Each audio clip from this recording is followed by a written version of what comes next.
Hello and welcome to video lecture series in sociology. Today we are going to discuss from your textbook Social Change and Development in India, chapter 3, titled as The Story of Indian Democracy.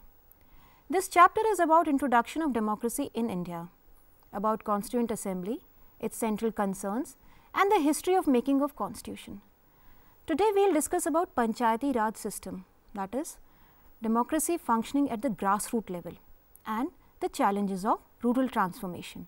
As you know, India is characterized by deep and wide cultural diversity. The multi-religious and multicultural composition of the population has distinct streams of tribal and rural culture that enrich this plurality. India is diverse on account of many factors. There are divisions on the basis of caste, culture, religion, language, ethnicity and so on. The plurality becomes complex if we take into account the distinction between rural, urban population, rich and poor, literate and illiterate people. Deeply stratified by caste and poverty, there are groups and subgroups among rural poor. The working class too comprises a wide range of divisions within.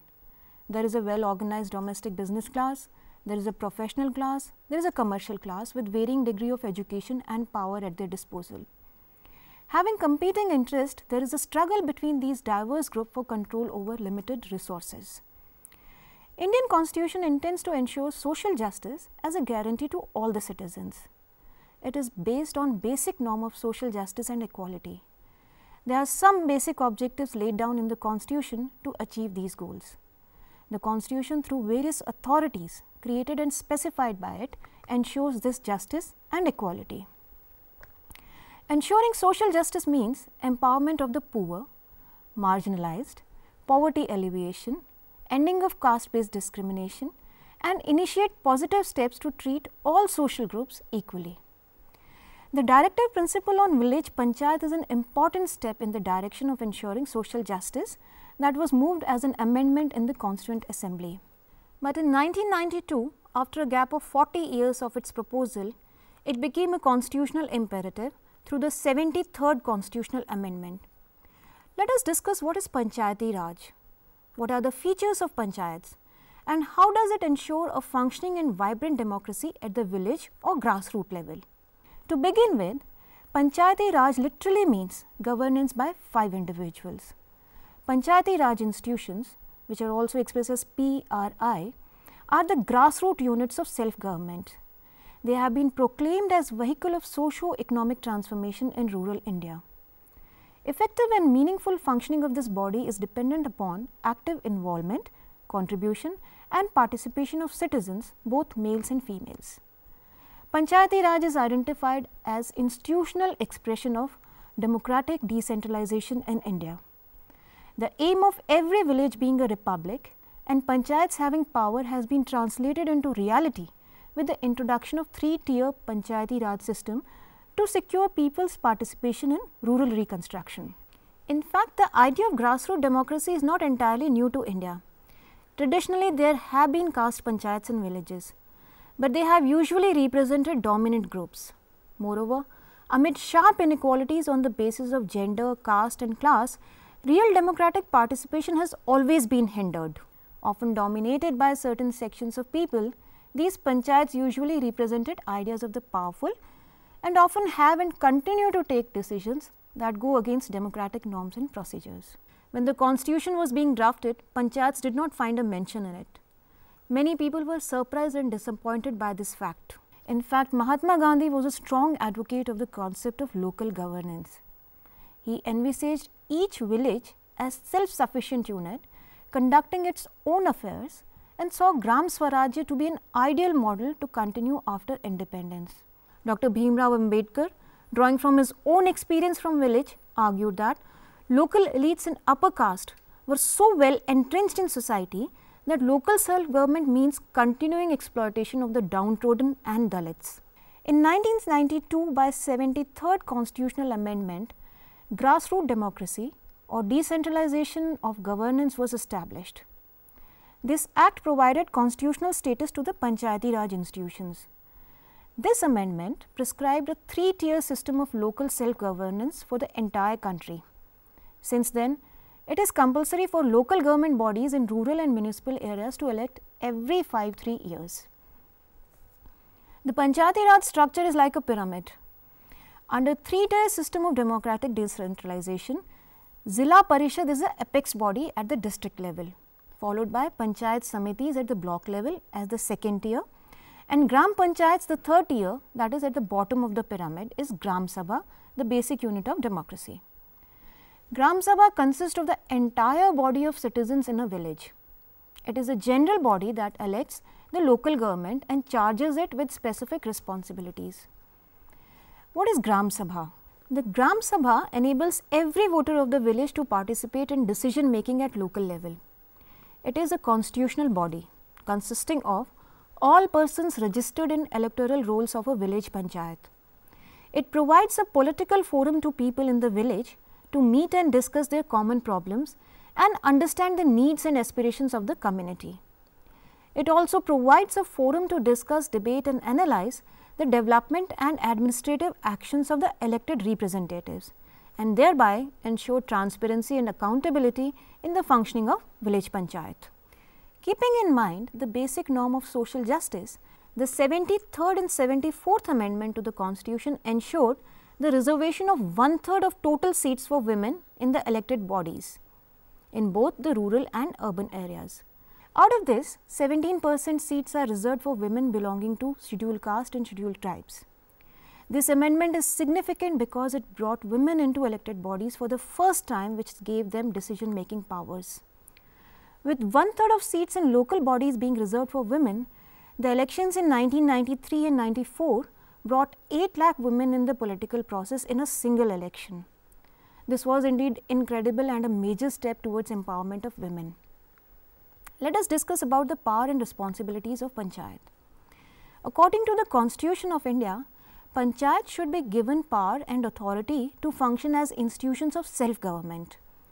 The Constitution requires all state governments to revitalize local representative institutions.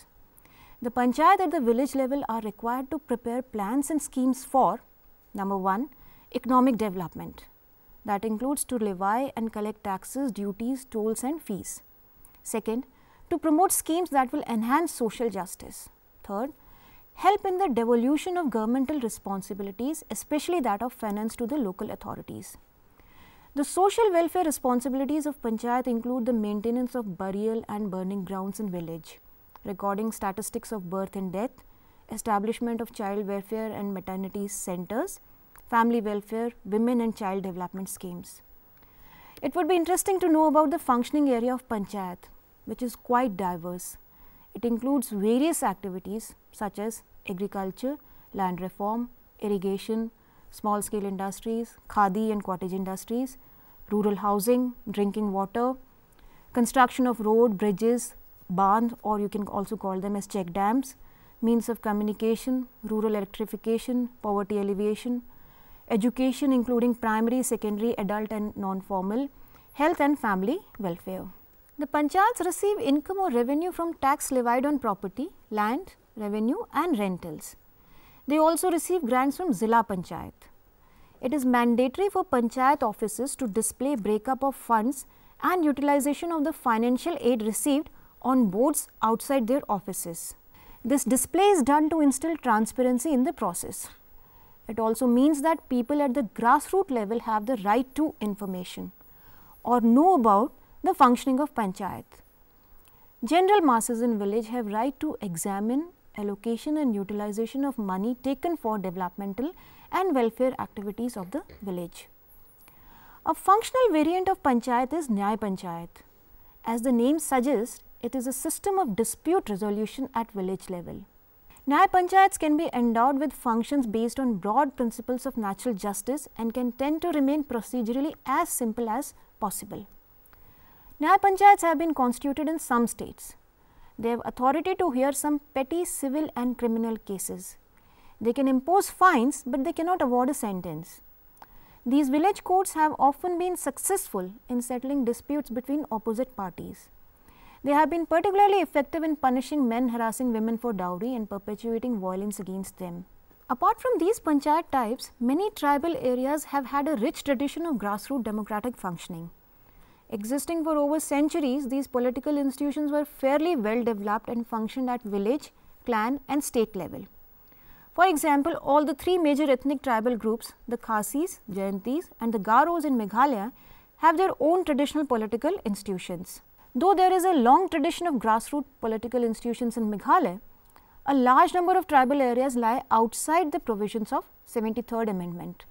This is because the policy makers in modern India immediately after independence did not wish to interfere with the traditional tribal institutions.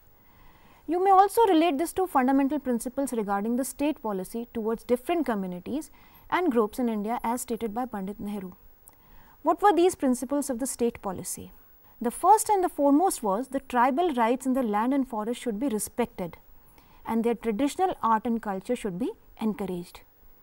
Another important principle of state policy was not to over-administer or overwhelm these groups with multiplicity of schemes. Work through and not in rivalry to their social and cultural institutions which have a long standing and tradition. The third principle was that communities should develop along their lines of their own genius and we should avoid imposing anything on them. Lastly, we should try to train and build up a team of their own people to work for them in administration and development. These principles in fact demonstrate accurate sense of realism, accommodation, adjustment in state's approach to diversity. The principles regarding the state policy reflect an approach to the management of diversity that is both democratic and multicultural, with concerns for cultural diversity in India. However, in the reality, the tribal political institutions too are very complex. Even if they are built upon the ethos of equality, yet many elements of stratification, hierarchy and discrimination are present in them. Through Panchayati Raj institutions, the Constitution has attempted to ensure grassroots involvement of people in the political processes, thereby guaranteeing people equality, liberty, freedom of expression and political participation irrespective of their socio-cultural or economic background. However, in everyday life there is a gap between theory and practice. What do we mean by this gap in theory and practice? As you know, India has had a long tradition of inequality based on caste, community and gender. Within this unequal and undemocratic social structure, it is not surprising that in many cases, certain members belonging to particular groups, caste and communities in the village are not included or informed about meetings and activities of the village. The Gram Sabha members are often controlled by a small coterie of rich landlords belonging to dominant or upper caste. They make all important decisions or directly and indirectly influence decisions about developmental activities, allocation of funds and others just become silent onlookers or followers in the entire process.